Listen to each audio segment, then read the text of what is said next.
जी good evening class. Good evening sir. Good evening sir. जी कैसे हैं आप?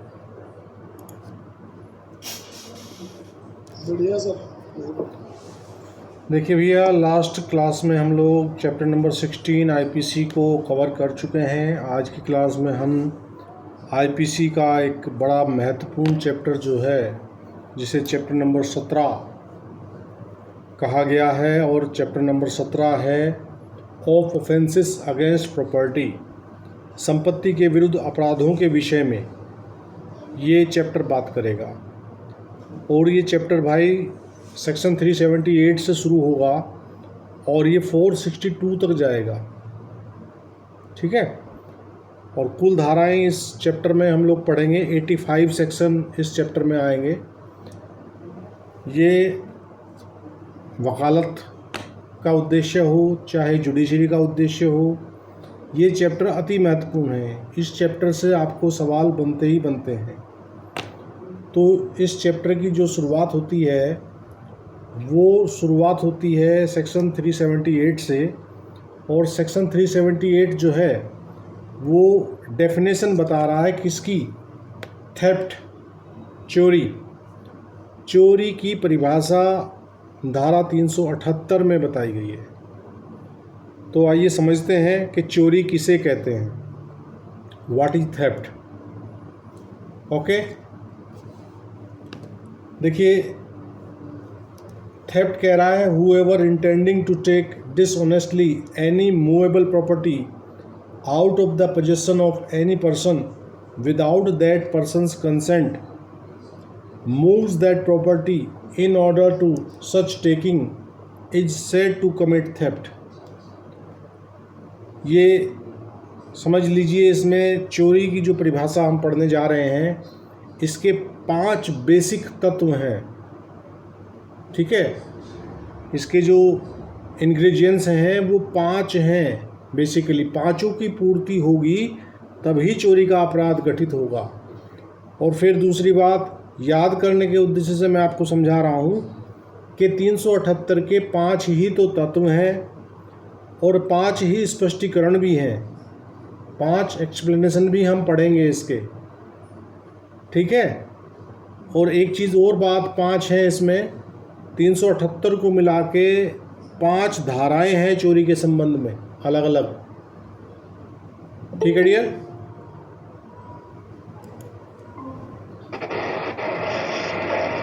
क्लियर है?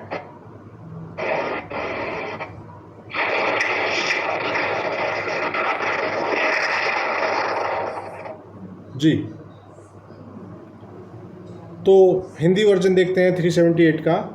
ये कह रहा है जो कोई किसी व्यक्ति के कब्जे में से, आप पेन और नोटबुक साथ में रखिए और आप नोट करते हुए चलिए कि पहला जो तत्व है वो कब्ज़ा है, किसी अन्य व्यक्ति का कब्ज़ा होना चाहिए, ठीक है, उस व्यक्ति की सम्मति के बिना।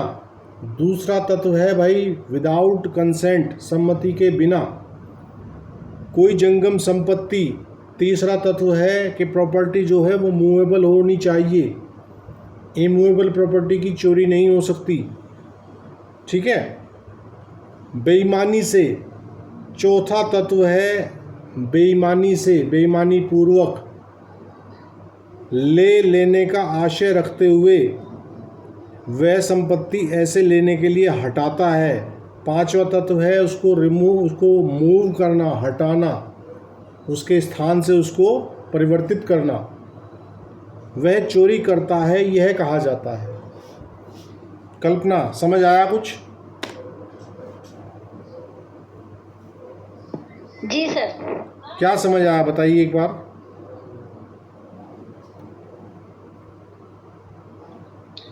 सर इसमें 5 तत्व दिए गए हैं चोरी संबंधित। पहला कब्जा है, दूसरा सम्मति के बिना, और तीसरा जंगम संपत्ति बेईमानी से लेना, और संपत्ति को उसके स्थान से हटाना। जी सरजीत शर्मा जी, समझ आ गया चोरी का जो बेसिक फंडा है।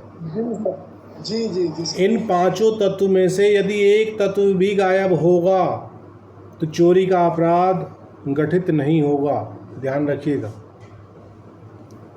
जिस प्रकार सृष्टि 5 तत्वों से मिलकर बनी है, शर्मा जी कौन कौन से तत्व हैं 5? सर आग, पानी, हवा, हम्म, हवा, पृथ्वी, जल। पानी और जल तो एक ही बात हुई। वो आकाश। आकाश सर, आकाश। देखो शर्मा जी से मैं ऐसी उम्मीद नहीं करता कि वो 5 तत्व भी हमें ना बता पाए सृष्टि के। क्यों शोभित जी? जी सर, भूमि, जल, अग्नि, वायु, आकाश। जी, मैं शायद पहले भी क्लास में बता चुका हूँ और आज फिर बता रहा हूँ कि जो हम लोग भगवान बोलते हैं ना, भगवान, ये इन्हीं 5 तत्वों का शॉर्ट फॉर्म है।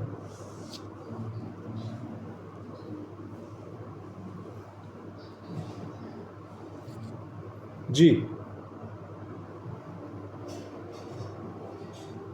कल्पना, एम आई राइट? हाँ सर, आपने बताया था। बताइए फिर भगवान को आप अलग अलग इसको शॉर्ट फॉर्म को फुल फॉर्म बताइए।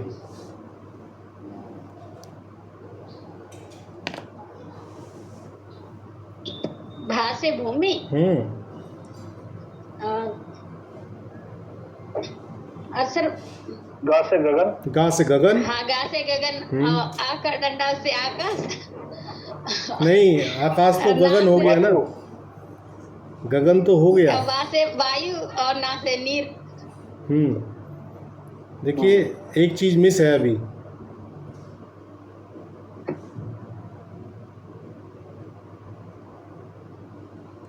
देखिए भाप और सर, कौन भूमि, सी? भाप और भूमि है, अग्नि। है ना? जी। गाफ और गगन है, वाफ और वायु है, और जो आ का डंडा है वो अग्नि के लिए है, ओके सर। और ना है नीर के लिए।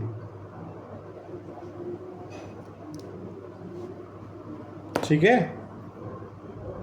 तो जिस प्रकार वो हाँ सर। 5 तत्व में से अगर एक भी तत्व गायब कर दो तो सृष्टि का सृजन नहीं होगा, उसी प्रकार यहाँ 378 में जो चोरी के 5 तत्व बताए गए हैं, उन तत्वों में से एक भी तत्व यदि मिसिंग होगा तो चोरी का अपराध कमिट नहीं होगा। Is that okay? Danish, clear है भाई? जी सर। अब इसके एक बार सर इसका कीवर्ड बताना सर। किसका? जो चोरी के जो तत्व बताए हैं आपने सर, हाँ मैं दोबारा बोल रहा हूँ। कंडीशन है उनके सर कीवर्ड। हाँ, नोट कर लीजिए। देखो पहला तत्व तो यह है कि कब्जे में होनी चाहिए किसी अन्य व्यक्ति के संपत्ति, ठीक है? फिर उसकी सम्मति के बिना उसको वहाँ से क्या करना है, सम्मति नहीं होनी चाहिए अगले व्यक्ति की। प्रॉपर्टी कैसी होनी चाहिए? जंगम होनी चाहिए। और लेने का आशय कैसा होना चाहिए? बेईमानी पूर्वक होना चाहिए। और फिर उसको हटाया जाना भी ज़रूरी है। तो ये 5 तत्व हैं। कीवर्ड्स तो हम लोग मैं उदाहरण के लिए समझाने के लिए बता रहा था कि जो जैसे सृष्टि के 5 तत्व हैं और उनको भगवान शब्द बोला जाता है, तो भगवान को जो है वो 5 तत्व को मिला के ही भगवान हम लोग बोलते हैं, ठीक है? वो कीवर्ड तो हम वहाँ से कनेक्ट कर रहे थे समझाने के उद्देश्य से, ठीक है? अब इसके 5 ही एक्सप्लेनेशन है, स्पष्टीकरण भी। आप अगर चोरी की आपको परिभाषा लिखने आ जाए एग्ज़ाम में, तो आपका काम जो है केवल 378 की जो पहला पैराग्राफ है इसे लिख के काम नहीं चलेगा। आपको इसके स्पष्टीकरण भी बताने पड़ेंगे, तब ही आपकी चोरी की परिभाषा कंप्लीट मानी जाएगी। तो देखते हैं कि एक्सप्लेनेशन क्या बता रहे हैं चोरी के विषय में। तो एक्सप्लेनेशन नंबर 1 देखते हैं। ये कह रहा है, a thing so long as it is attached to the earth, not being movable property, is not the subject of theft, but it becomes capable of being the subject of theft as soon as it is severed from the earth। तो भाई ये कह रहा है कि स्पष्टीकरण एक कह रहा है कि जब तक कोई वस्तु भूबद्ध रहती है, भूमि से अटैच रहती है, भूमि से जुड़ी रहती है, तो जंगम संपत्ति न होने से वह चोरी का विषय नहीं होगी, क्योंकि हमने पढ़ा है कि चोरी के 5 तत्वों में से एक तत्व संपत्ति का जंगम होना भी है। ठीक है, लेकिन ये कह रहा कि किंतु जो ही वह भूमि से पृथक की जाती है वह चोरी का विषय होने के योग्य हो जाती है। तो जैसे ही आपने उसको पृथक किया वैसे ही वो सब्जेक्ट मैटर हो गया चोरी का। जैसे कि आपको उदाहरण के लिए मैं बताऊं, स्पष्टीकरण 1 को क्लियर करने के लिए मैं समझाऊं कि भाई कोई वृक्ष खड़ा है किसी की भूमि पे, तो वृक्ष जब तक भूबद्ध है तब तक आप उसको चुरा थोड़े लोगे, नहीं चुरा सकते, चूँकि वो भूमि से अटैच है वृक्ष। लेकिन जैसे ही आपने उस पर आरा चलाया, उसका तना आपने काट दिया, तो कटते ही क्या होगा, आपने वृक्ष गिरते हुए देखा होगा, जब वो कट जाता है अपने तने से तो वो एकदम धड़ाम से धरती पे गिर जाएगा।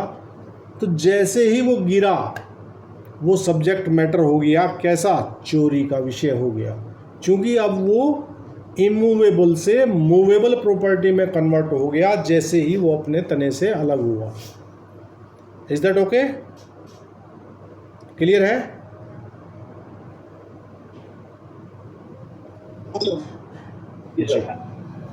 चलिए अब एक्सप्लेनेशन नंबर 2 देखते हैं।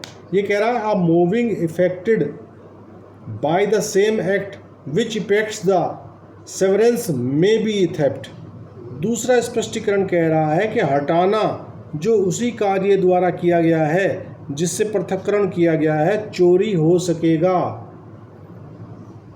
तो अब जो पहले स्पष्टीकरण में मैंने एग्जाम्पल दिया था, आपने जैसे ही तना काटा और तना काटते ही पेड़ भरा कर गिर गया, तो गिरते ही आपका चोरी का अपराध कंप्लीट हो गया। स्पष्टीकरण 2 ये कह रहा है कि हटाना जो उसी कार्य द्वारा किया गया है जिससे पृथक्करण किया गया है चोरी हो सकेगा। तो उसके लिए अब बाकी आपको ये आवश्यक नहीं है कि आप उसको पेड़ की लकड़ियों को उठा के अपनी ट्रॉली में धर के चलोगे तभी चोरी माना जाएगा। जैसे ही आपने उसको काट दिया तने से, आपका चोरी का अपराध स्पष्टीकरण 2 के प्रकाश में कंप्लीट हो जाएगा। क्यों दानिश, क्लियर है? ये सर। कल्पना समझ आ गया? जी सर। एक्सप्लेनेशन नंबर 3 देखते हैं। ये कह रहा है, a person is said to cause a thing to move by removing an obstacle which prevented it from moving or by separating it from any other thing as well as by actually moving it। तीसरा स्पष्टीकरण कह रहा है कि कोई व्यक्ति किसी चीज़ का हटाना कारित करता है, यह कहा जाता है जब वह उस बाधा को हटाता है जो उस चीज़ को हटाने से रोके हुए हो, या जब वह उस चीज़ को किसी दूसरी चीज़ से पृथक करता है तथा जब वह वास्तव में उसे हटाता है। तीसरा स्पष्टीकरण क्या कह रहा है भाई? मान लीजिए कोई बाधा किसी ने किसी संपत्ति को मूव करने से बचाने के लिए कोई बाधा लगाई हुई है। जैसे ही आपने वो बाधा हटाई, हटाते ही स्पष्टीकरण 3 की लाइट में आपका जो मूवमेंट है, वो जो हटाने वाली बात कही गई है, वो कंप्लीट मान लिया जाएगा तीसरे स्पष्टीकरण की लाइट में। क्यों दानिश, क्लियर है?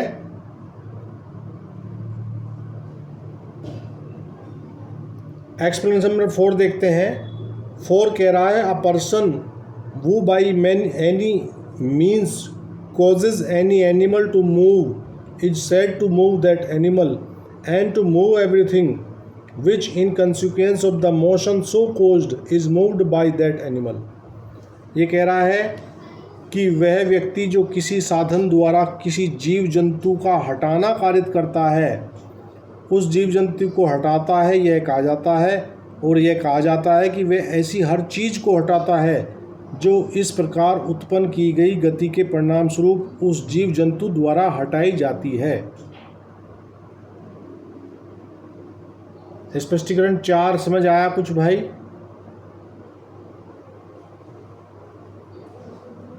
जी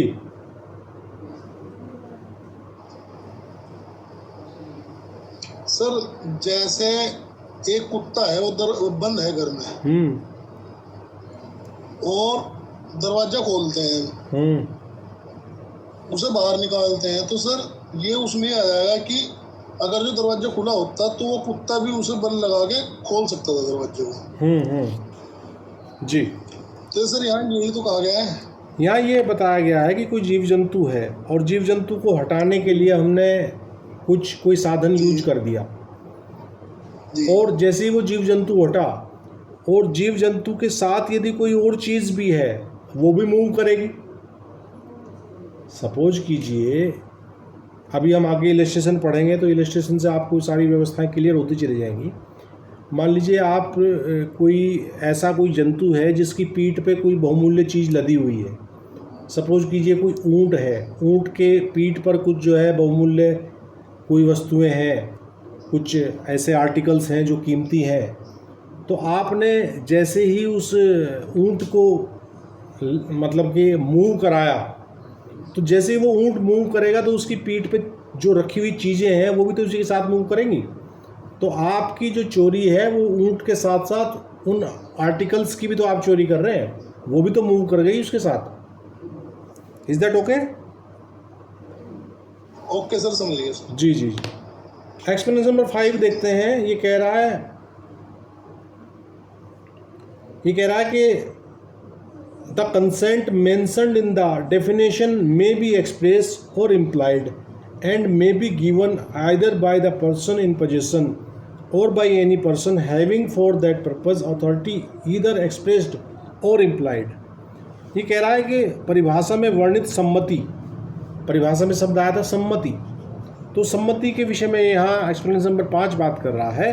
ये कह रहा है कि परिभाषा में वर्णित सम्मति अभिव्यक्त या विवक्षित हो सकती है। जो सम्मति है वो अभिव्यक्त भी हो सकती है और विवक्षित भी हो सकती है। अब ये अभिव्यक्त और विवक्षित सम्मति या अभिव्यक्त और विवक्षित शब्दों से आप क्या समझते हैं? कल्पना चौहान, आप बताइए। जी सर आपने क्या पूछा? मैंने ये पूछा है कि अभिव्यक्त शब्द किसे कहते हैं और विवक्षित किसे कहते हैं? सर विवक्षित तो आचरण से सम्मति हुई। बहुत बढ़िया। और अभिव्यक्त सर लिखित व मौखिक दोनों तरह से हो सकती है। Very good, very good. Kalpana ji का बहुत सुंदर जवाब है, बहुत ही बढ़िया जवाब दिया है इन्होंने। कि देखिए, अगर आपसे कोई चीज़ पूछे सर, वो इसलिए आप बता चुके हो। अरे नहीं, आप बताता तो मैं रोज़ हूँ, लेकिन आप उसे कंठस्थ रखें, याद रखें, ये भी तो बड़ी मेहरबानी है आप लोगों की। जी, तो सरजीत शर्मा जी, हम अभिव्यक्त और विवक्षित की बात कर रहे थे। तो अभिव्यक्त तो ये है कि या तो आपने मौखिक रूप से यस नो किया हो, यस किया हो, भाई कंसेंट है, आपकी सम्मति है, या फिर आपने लिखित में कह दिया हो कि हाँ भाई मेरी अनुमति है, मेरी सम्मति है। तो ये तो हो गया अभिव्यक्त। और जब आप किसी अपने आचरण के द्वारा, ठीक है भाई, मान लीजिए आप शर्मा जी अपने चैम्बर पे बैठे हैं, आपसे कोई आपका मित्र आपकी बाइक मांगे, तो बाइक मांगने के लिए या तो आप उसे यस कहोगे या नो कहोगे। आपने मुंह से बोल के उसे यस कह दिया तो आपकी सम्मति है कैसी? अभिव्यक्त।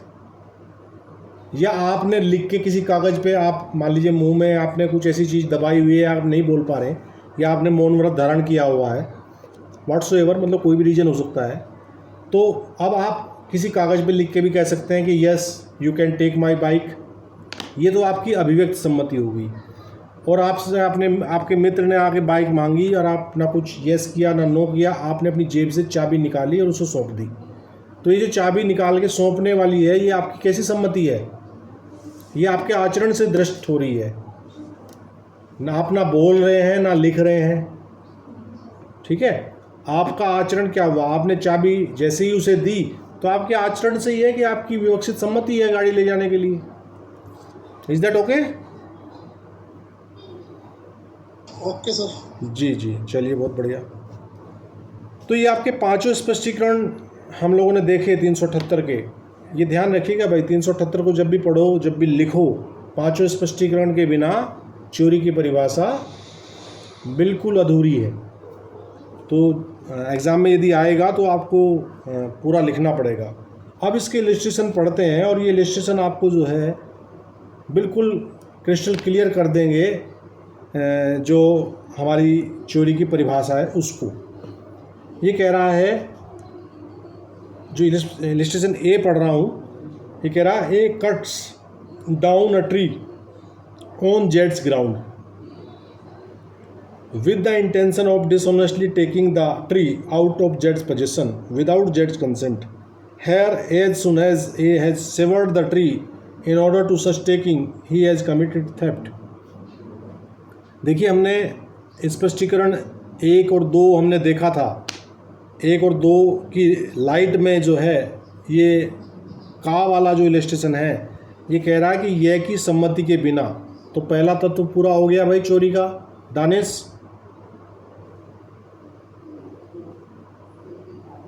जी। यह के कब्जे में से दूसरा तत्व पूरा हो गया। एक वृक्ष बेईमानी से लेने के आशय से तीसरा तत्व पूरा हो गया चोरी का। यह की भूमि पर लगे हुए उस वृक्ष को कै काट डालता है। देखिए, वृक्ष जब तक खड़ा हुआ था तब तक वो चोरी का विषय नहीं था, क्योंकि चोरी का विषय केवल मूवेबल प्रॉपर्टी होती है। इमूवेबल प्रॉपर्टी की हम चोरी नहीं कर सकते। सरजीत शर्मा, कर सकते हैं क्या? नो सर, कर नहीं सकते भाई। कोई किसी बिल्डिंग से अंदर से मूवेबल प्रॉपर्टी की तो चोरी कर सकता है, बिल्डिंग को थोड़ी उठा के ले जाएगा कहीं। जी, लेके नहीं जा सकते सर। हाँ, इसी प्रकार जो वृक्ष है, जब तक वो भूबद्ध है, भूमि से जुड़ा हुआ है, वो चोरी का सब्जेक्ट नहीं है। लेकिन इलस्ट्रेशन क्या कह रहा है? ये कह रहा है कि उस वृक्ष को कै काट डालता है। तो जब वृक्ष को हमने भूमि से अलग कर दिया, काट के सेवर्ड कर दिया, उसको अलग कर दिया, तो वैसे ही क्या हुआ? वो कह रहा है कि यहाँ ज्यों ही कै ने इस प्रकार लेने के लिए उस वृक्ष को पृथक किया, उसने चोरी की। तो जैसे ही पृथक हो गया वो अपनी जड़ से, पेड़, वृक्ष, तो वैसे ही वो क्या हो गया? चोरी का विषय बन गया, क्योंकि अब वो वृक्ष जो है भूबद्ध ना होके भूमि से अलग हो गया। और जब भूमि से अलग हो गया तो वो प्रॉपर्टी जो है इमूवेबल प्रॉपर्टी से मूवेबल प्रॉपर्टी में कन्वर्ट हो गई। तो जैसे ही वो कटा, कटते ही वो जो इमूवेबल प्रॉपर्टी थी वो मूवेबल हो गई, और जैसे ही वो कट के अपनी गिर गया वो मूव भी हो गया। चोरी का अपराध आपका तभी और वहीं के वहीं पूरा हो गया जहां आपने वृक्ष काट दिया। उसे उठाकर कहीं अन्यत्र ले जाने की आवश्यकता नहीं है। मतलब कि लेके तो जाएगा ही बंदा अगला, लेकिन चोरी का अपराध वहीं पूरा हो गया। वो ये प्ली नहीं ले सकता कि जी देखो अभी तो मैंने काट के अलग ही करा था, मैं कहीं से लेके थोड़े गया। तो अपने डिफेंस में उसका वो डिफेंस शून्य होगा। कल्पना, क्लियर है भाई?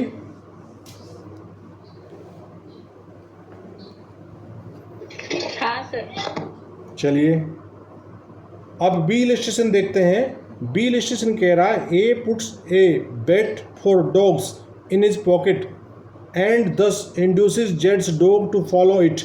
Here, if A's intention be dishonestly to take the dog out of Jed's possession without Jed's consent, A has committed theft as soon as Jed's dog has begun to follow A.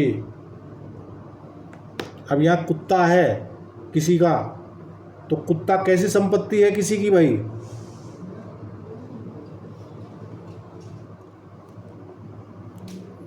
ये तो movable है sir, कुत्ता तो। कुत्ता movable है, ठीक है। ये कह रहा है कै अपनी जेब में कुत्तों के लिए ललचाने वाली कोई वस्तु रखता है। अब कुत्तों को ललचाने के लिए क्या रखोगे आप जेब में? बिस्किट विस्किट रख लो, ब्रेड वगैरह रख लो, बेचारा कुत्ता है उससे ही ललचा जाएगा वो,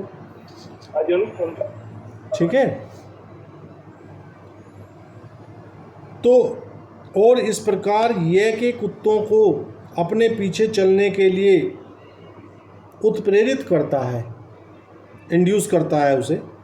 यहाँ यदि कै का आशय यह कि सम्मति के बिना यह के कब्जे में से उस कुत्ते को बेईमानी से लेना हो, तो ज्यों ही यह के कुत्ते ने कै के पीछे चलना आरंभ किया, कै ने चोरी की। कुत्ते ने जब आपके द्वारा ललचाए जाने के लालच में आकर आपके पीछे चलना शुरू कर दिया, तो प्रॉपर्टी मूव हो गई ना भैया। तो जो पांचों तत्व हमने चोरी के पढ़े हैं, वो पांचों तत्व पूरे हो गए, क्योंकि प्रॉपर्टी किसकी है? किसी अन्य व्यक्ति की है। उस व्यक्ति के कब्जे से हम बेईमानी पूर्वक लेने के आशय से उसे इंड्यूस कर रहे हैं कि आजा बेटा मेरे पीछे। Is that okay? समझ आ गया भाई? See illustration very very important illustration है। इस प्रकार के इलस्ट्रेशन आपको एग्जाम में इलस्ट्रेशन दे के सवाल पूछे जा सकते हैं। इसलिए मैं जब भी आपको कोई धारा पढ़ाता हूँ तो उसके सारे इलस्ट्रेशन समझाता हूँ, क्योंकि इलस्ट्रेशन बेस्ड सवाल आपको एग्ज़ाम में मिलेंगे, निश्चित रूप से मिलेंगे। क्योंकि एग्जामिनर ज़्यादा दिमाग नहीं लगाता, वो इलस्ट्रेशन उठाएगा, इलस्ट्रेशन उठा के आपको सवाल दे देगा, क्योंकि वो ये जांचना चाहता है कि जो अभ्यर्थी है क्या वास्तव में उसने धारा को अच्छे से समझा पढ़ा है। और अच्छी तरह से समझने और पढ़ने के लिए हमें धारा की परिभाषा के साथ साथ उसके इलस्ट्रेशंस को भी समझना चाहिए। विदाउट इलस्ट्रेशन हम धारा के कंसेप्ट को अच्छे से नहीं समझ पाते हैं। तो अब देखिए सी इलस्ट्रेशन क्या कह रहा है। ये कह रहा है A meets a bullock carrying a box of treasure. He drives the bullock in certain direction in order that he may dishonestly take the treasure. As soon as the bullock begins to move, A has committed theft of the treasure. अभी मैंने पीछे उदाहरण दिया था ऊंट का, यहाँ illustration में आपको उदाहरण मिल रहा है किसका? बैल का। ये कह रहा है कि मूल्यवान वस्तुओं को की पेटी ले जाते हुए एक बैल कै को मिलता है। जो बैल है, बैल की पीठ पर कुछ पेटी बंधी हुई है, जो क्या है? मूल्यवान वस्तुएं हैं उसमें, ठीक है। वह उस बैल को इसलिए एक दिशा में हाँकता है कि वे मूल्यवान वस्तुएं बेईमानी से ले सके। ज्यों ही उस बैल ने गतिमान होना प्रारंभ किया, कै ने मूल्यवान वस्तुएं चोरी की। कहाँ समझे भाई शर्मा जी?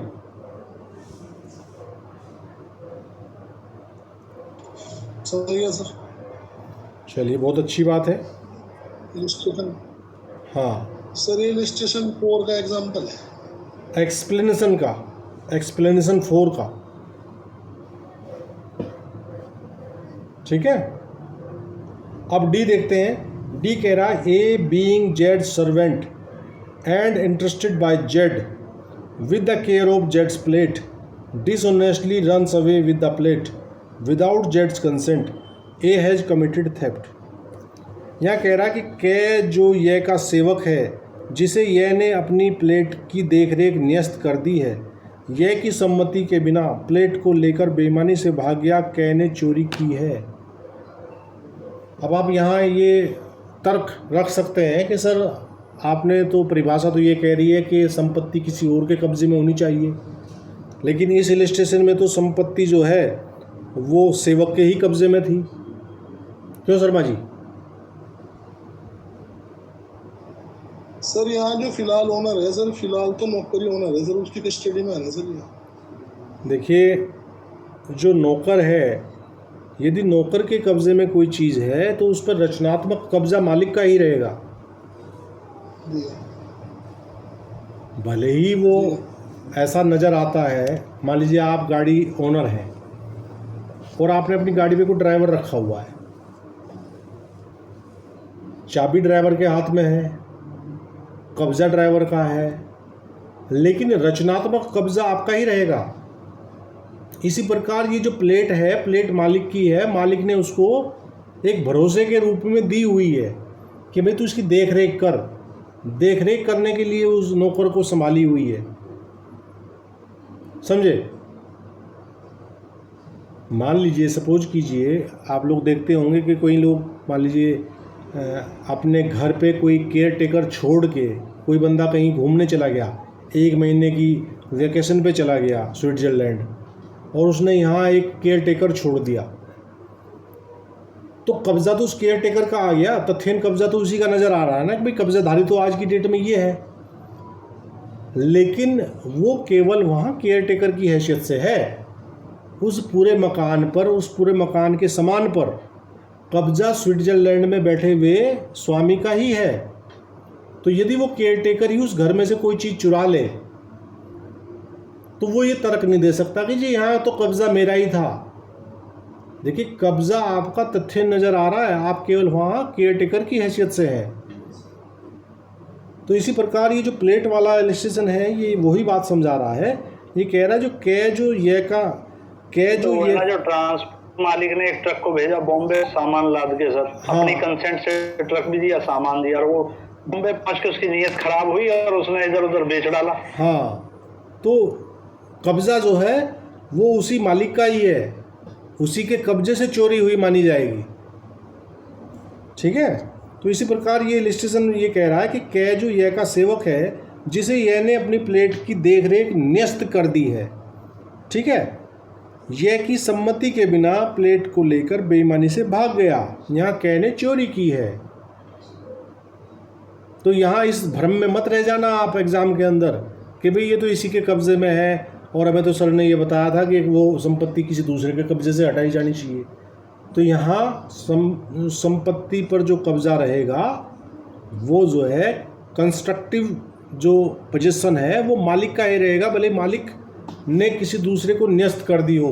जैसे गाड़ी का मैंने उदाहरण दिया, भाई आप अपनी गाड़ी पे ड्राइवर रखेंगे तो नेचुरली आप गाड़ी की चाबी उसे सौंपोगे नहीं सौंपोगे, बिना चाबी के थोड़े वो चला लेगा।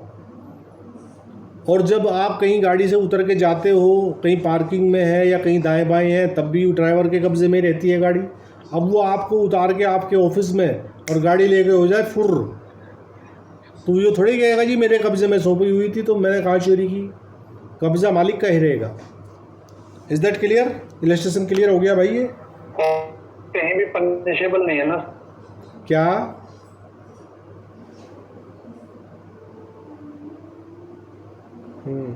कुछ बोल रहे थे शोभित, आप कह रहे थे? कौन कह रहे थे? हाँ दानिश, क्या कह रहे थे?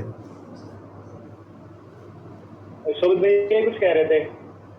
चलिए कोई बात नहीं। अब अगला इलस्ट्रेशन देखते हैं।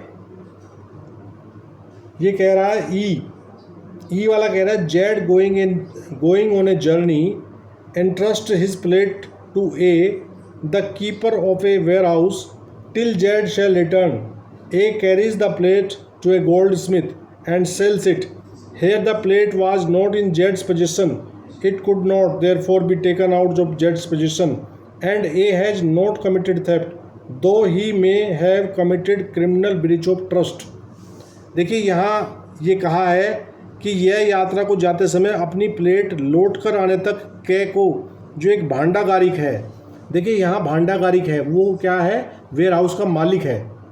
तो वेयर हाउस के मालिक को हमने कोई चीज़ सुपुर्द करके गए, हम न्यस्त कर देता है तो वहाँ हमने जमा कर दी।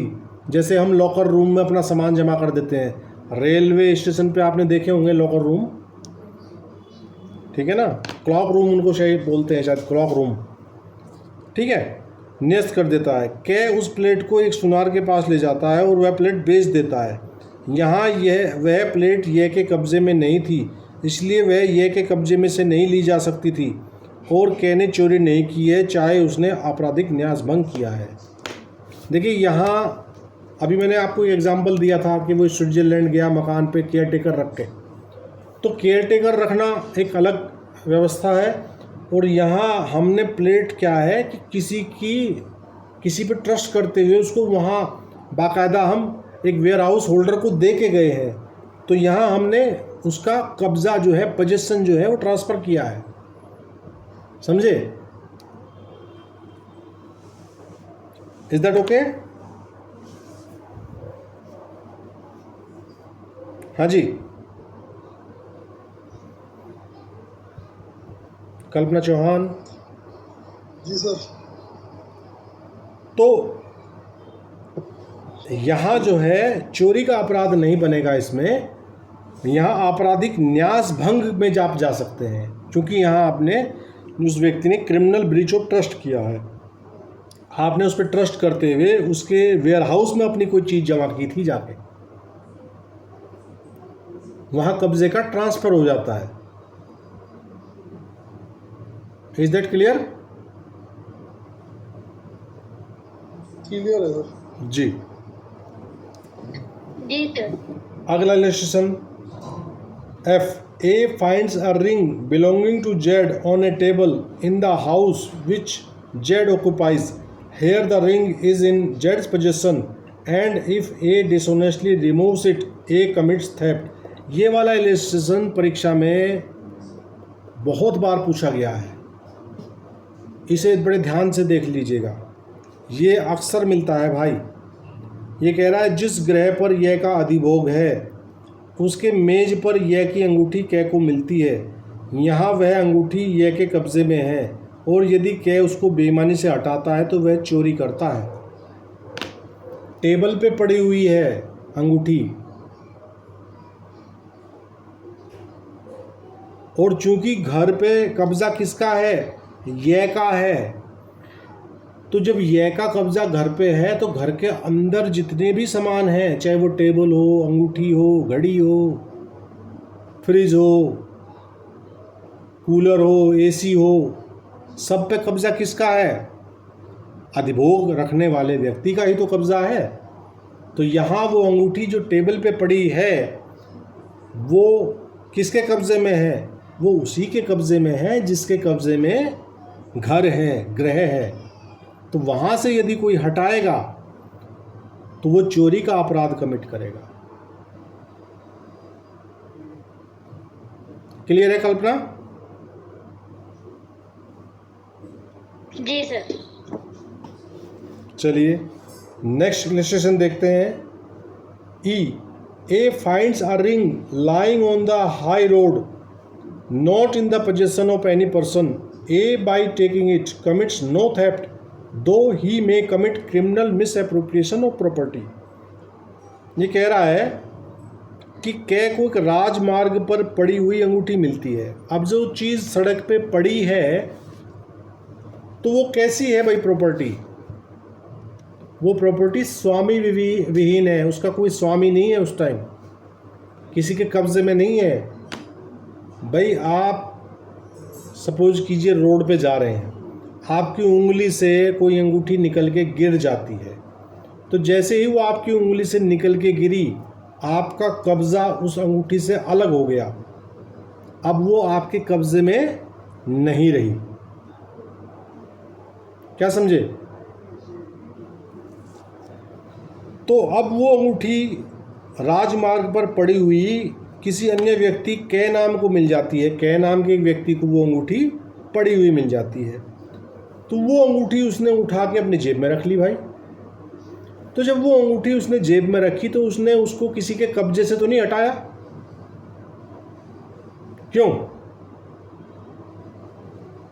यहाँ वह अंगूठी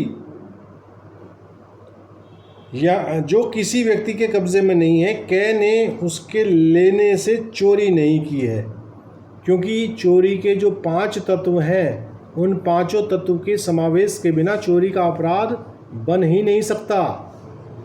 5 तत्व में से एक भी तत्व मिस कर दो, 5 तत्व में से एक भी तत्व मिस कर दो, चोरी का अपराध नहीं बनेगा।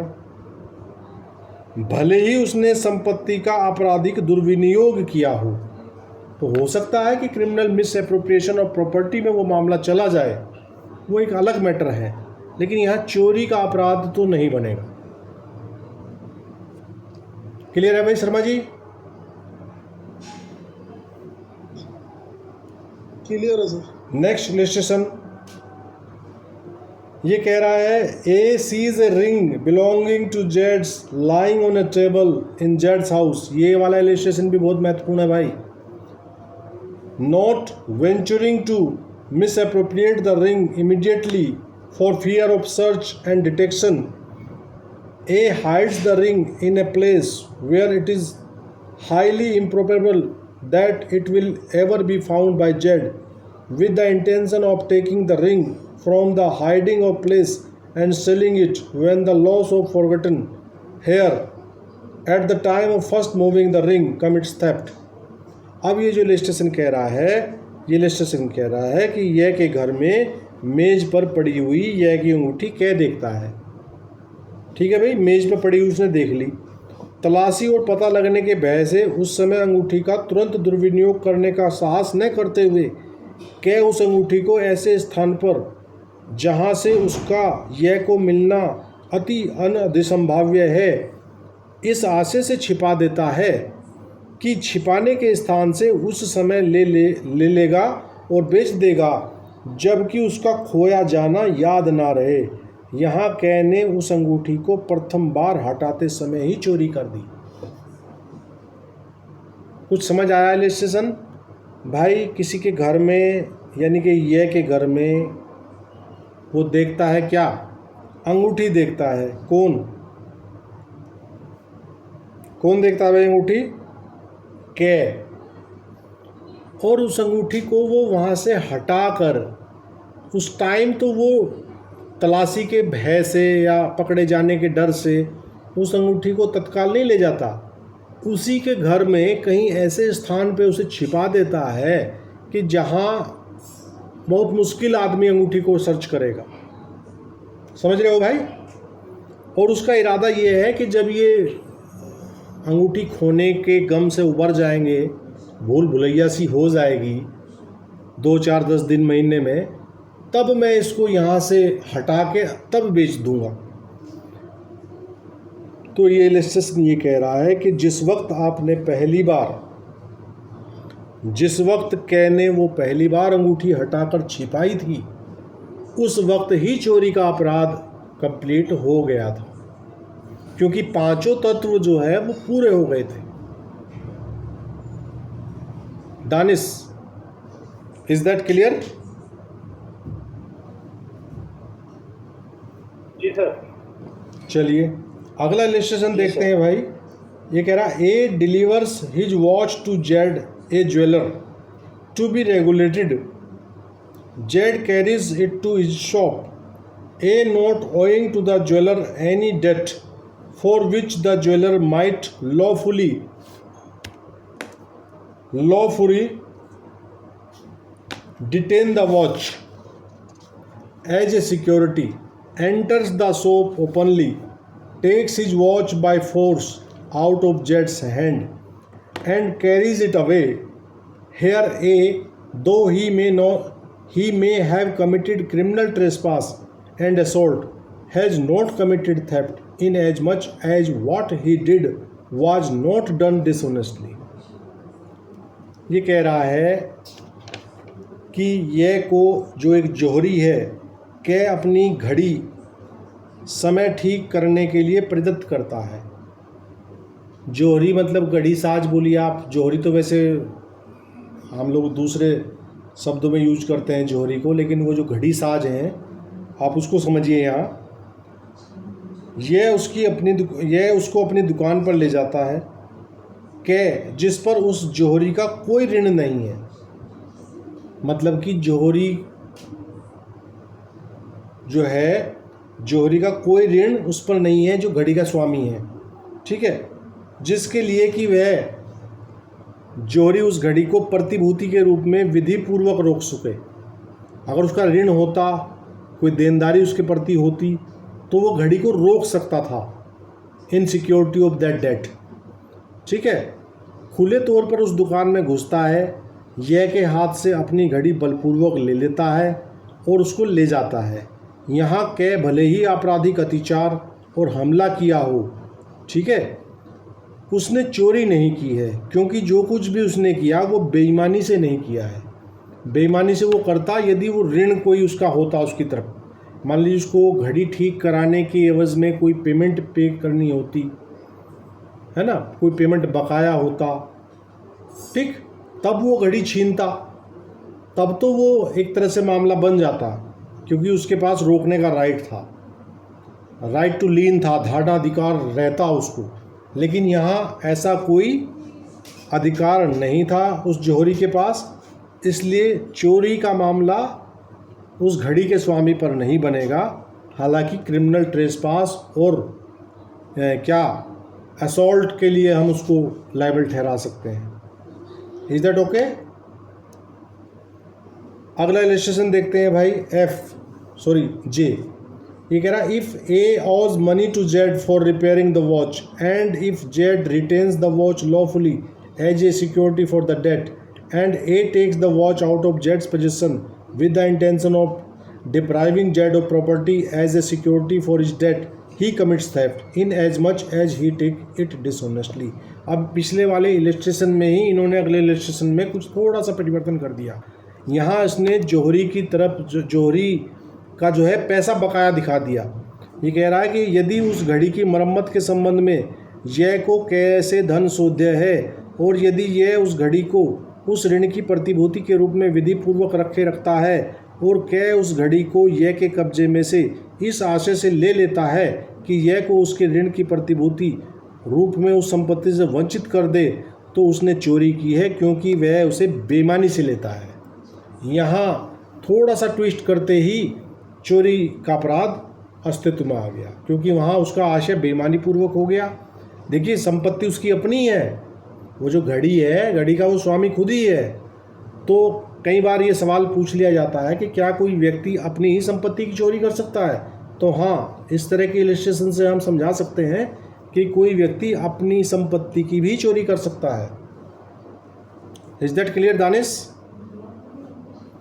अगला इलस्ट्रेशन देखते हैं कि again if A having pound his watch to Z takes it out of Jed's possession without Jed's consent, not having paid what he borrowed on the watch, he commits theft, though the watch is his own property in as much as he takes it dishonestly।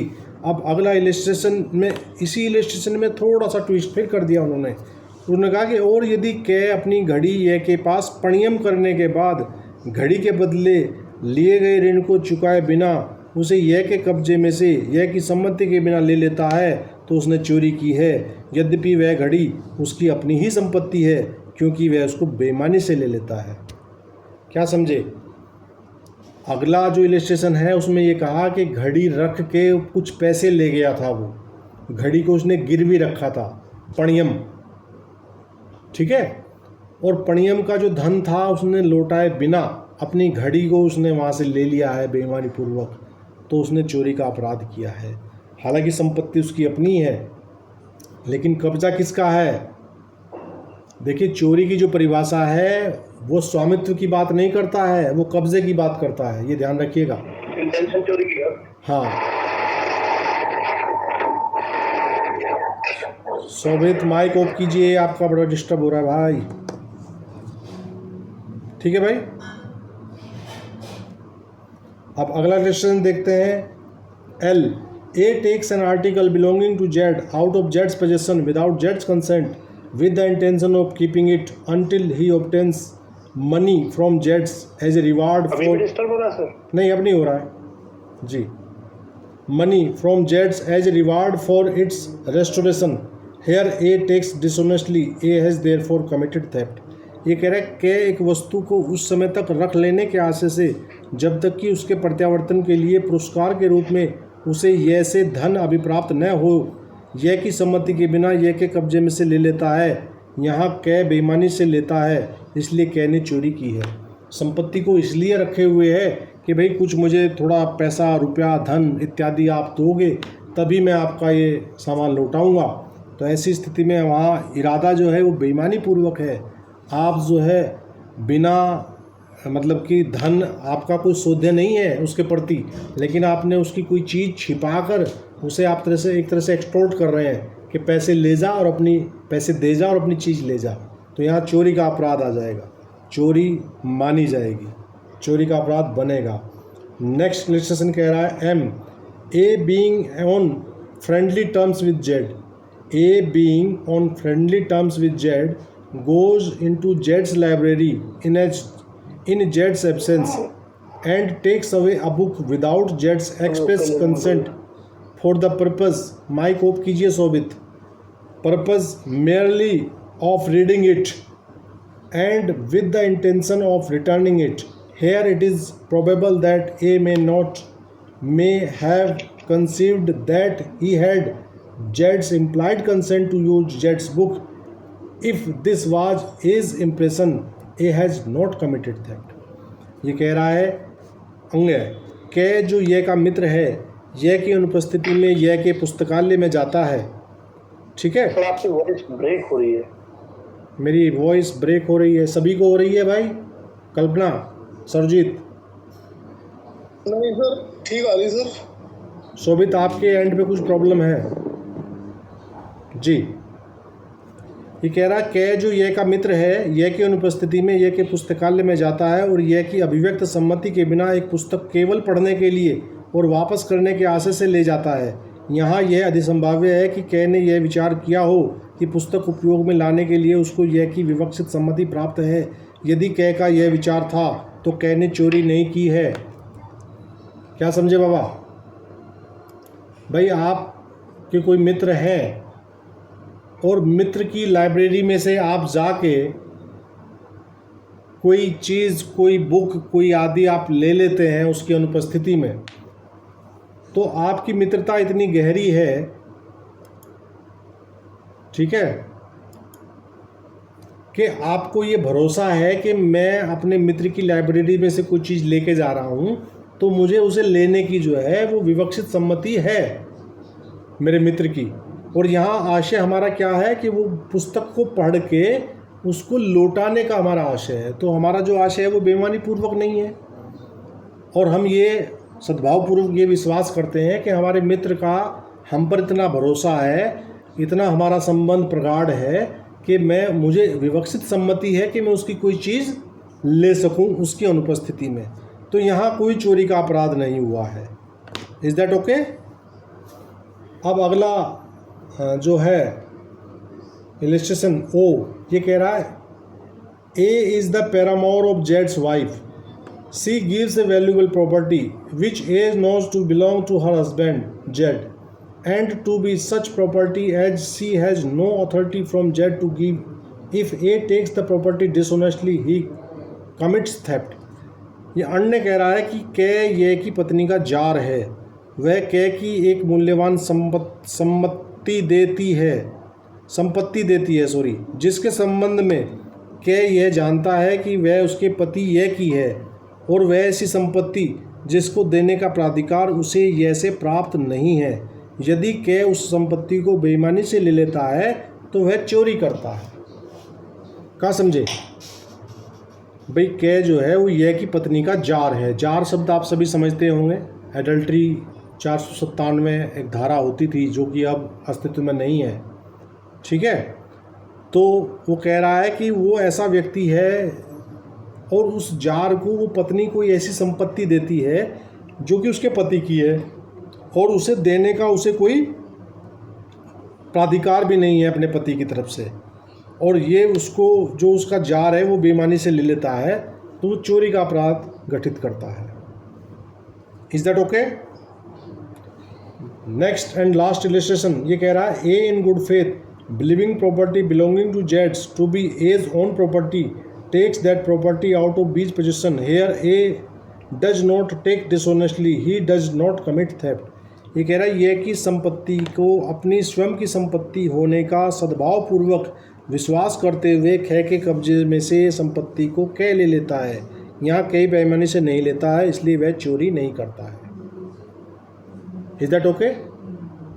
आप सद्भावपूर्वक अपनी संपत्ति समझते हुए उसे ले रहे हो तो चोरी का अपराध नहीं है। क्या समझे रे बाबा?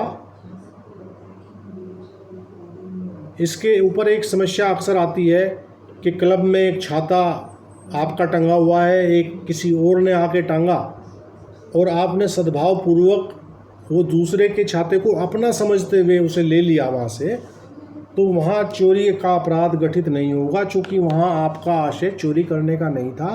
आपने भूलवश उसको जो है अपना समझते हुए ले लिया। तो ऐसी समस्या कोई आपके सामने आएगी तो वहाँ चोरी का अपराध आपको नहीं बताना है।